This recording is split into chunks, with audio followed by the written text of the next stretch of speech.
आज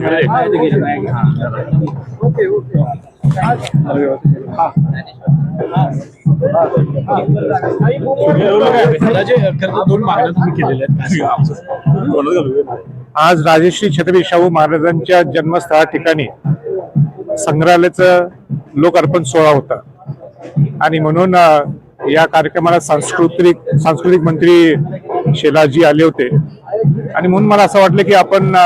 ही संधी साधून एक दोन मागण्या त्यांच्या समोर ठेवल्या। एक प्रामुख्याने रायगड किल्ल्याचं संवर्धन जतन ह्या एक 7-8 वर्षात प्रामुख्याने चालू आहे,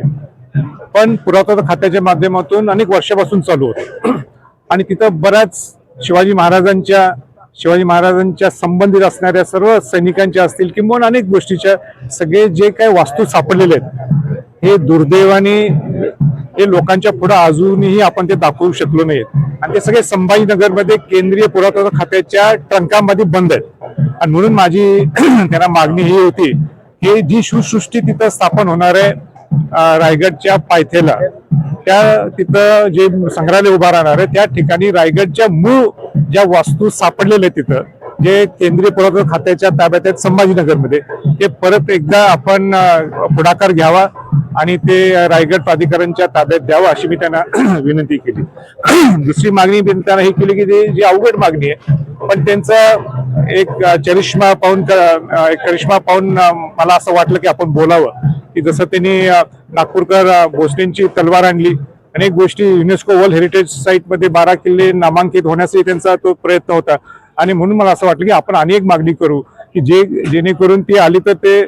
म्हणजे सगळ्या एक महाराष्ट्राची ती अस्मिता आहे, देशाची अस्मिता आहे, जगाची अस्मिता आहे ती म्हणजे शिवाजी महाराजांची जी जगदंबा तलवार ती लंडन मध्ये आहे। मी सुद्धा प्रयत्न केला ती बघायला, आम्ही सुद्धा एका ठिकाणी ती पाहिली होती पण ते अजूनही ओपन होत नाहीत, क्लिअर होत नाहीत, पण ती जगदंबा तलवार तिथे निश्चित आहे याबद्दल काही दुमत नाही। ती कुठे गेली आहे ते सगळ्यांना कल्पना आहे आणि म्हणून त्यात मी काही खोल जात नाही, पण ती जगदंबा तलवार यावी याच्यासाठी मी खासदार असताना ते नरेंद्र मोदीजींकडे मी पत्रावर केला होता, भेट घेतली होती आणि तेच त्यांनी पुढाकार घ्यावा, मुख्यमंत्र्यांनी पुढाकार घ्यावा आणि म्हणून त्या निमित्ताने आज मी ही दुसरी मागणी त्यांच्याकडे सुद्धा आज केली। राजीव वाघ नाही, मला कल्पना नाहीये, मी आजच सकाळी इथं आलोय, कल्पना नाही, पण जसं जर झालं असं ते चुकीचं आहे, कोणी कायदा हातात घेऊ नये मी ह्या मताचा आहे आणि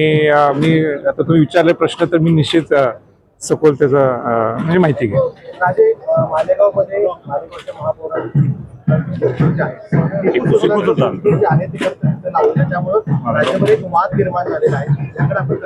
मी एका शब्दात मी शिवजयंतीच्या दिवशी सांगितलं की शिवाजी महाराजांची तुलना कुठेही जगात कोणीही करू शकत नाही, एवढा विषय क्लोज आहे। पॉलिटिकल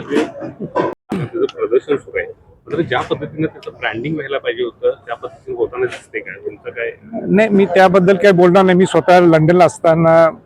मी ती वागणूक पाहिली होती, त्याचे 2 विषय त्या बाबतीत म्हणून त्यात वादाच्या ह्याच्यात मला ते काय पडायचं नाही, पण अल्बर्ट म्युझियम मध्ये जी वागणूक होती मी स्वतः पाहिली होती, मी स्वतः पोस्ट केलं होतं, त्यांनी प्रयत्न केला आणि त्यांनी आणली सुद्धा इथं आणि म्हणून त्याच्याबद्दल त्यांचं कौतुक आहे।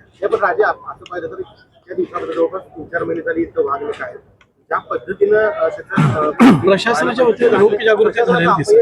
नाही, त्याला कारण आहे मला असं वाटतं की कारण का अनेक लोकांचं मत वेगळे, अनेक लोकांचं मत ती त्याची ऑथेंटिसिटी बाबतीत आहे, म्हणून मला असं वाटतं की ज्या पद्धतीने त्याचा उठाव व्हायला पाहिजे होता,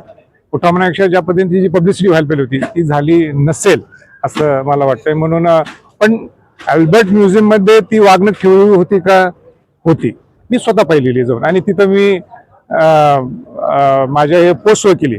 आणि म्हणून त्याच्यात आणि त्या खोल त्याच्यात वादातल्या आणि कुठे विषय करण्यापेक्षा ते जे प्रयत्न करायला